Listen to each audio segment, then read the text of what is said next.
उंबर खाडीपुलाचं दुरुस्ती काम अंतिम टप्प्यात, वाहतुकीसाठी काही महिन्यातच खुला होणार पूल।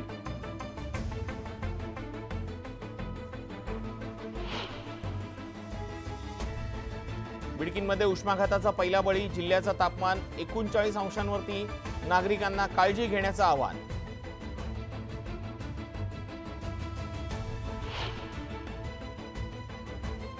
विदर्भात पुढचे 3 दिवस उष्णतेची लाट, गरज असेल तरच घराबाहेर पडा, हवामान विभागाचं आवाहन।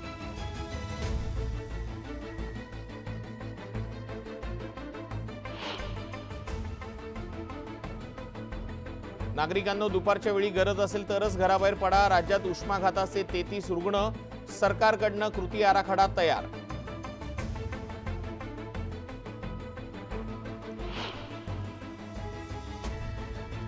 सप्तशृंगी गडावर चैत्रोत्सवासाठी भाविकांची पर्वणी, राज्य परिवहन महामंडळाच्या वतीनं आजपासून ई बस सेवा सुरू करण्याचा निर्णय।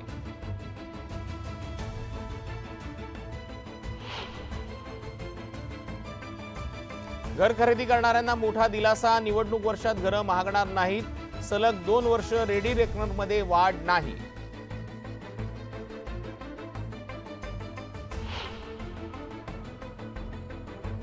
गेल्या 2 महिन्यात 14,000 मालमत्तांची विक्री, 1143 कोटींचा महसूल जमा।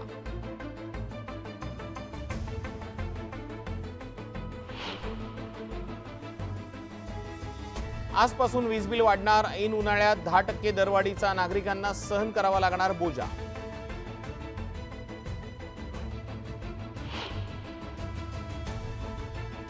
कोस्टल रोडला बेस्टची प्रतीक्षाच, स्वतंत्र मार्गिका असतानाही अद्यापही नियोजन नाही, सर्वसामान्यांचा या मार्गावरचा प्रवास महाग।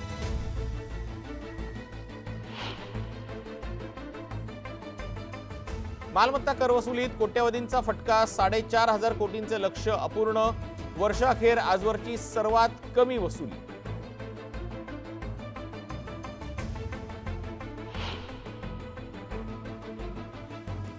सटाण्यात मुख्य बाजारपेठेतील दुकानाला भीषण आग, आगीत लाखोंचं नुकसान, शॉर्ट सर्किटमुळे आग लागल्याचा अंदाज।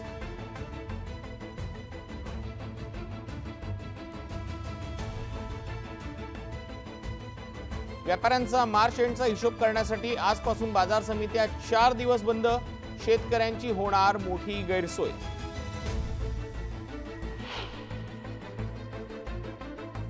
बुधवाड नगरपंचायतीने लावले थकबाकीदारांच्या नावाचे बॅनर, चौकाचौकात रकमेसह थकबाकीदारांची लागली नावं।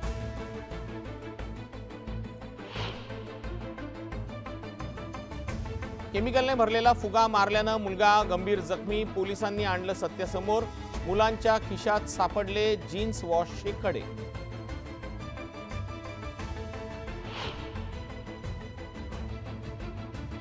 बदलापुरात महावितरणचा भोंगळ कारभार सुरू, सलग दुसऱ्यांदा अंबरनाथ बदलापूरची बत्ती गुल, विद्यार्थ्यांसह नागरिकांनी व्यक्त केला संताप।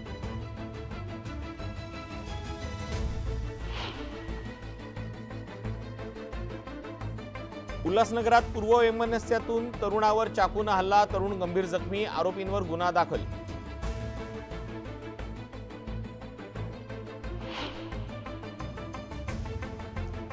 छत्रपती संभाजीनगर पोलिसांकडून 42 लाखांचे दागिने हस्तगत, पोलिसांकडून 5 जिल्ह्यांमध्ये तपास, 3 आरोपींना पकडण्यात पोलिसांना यश।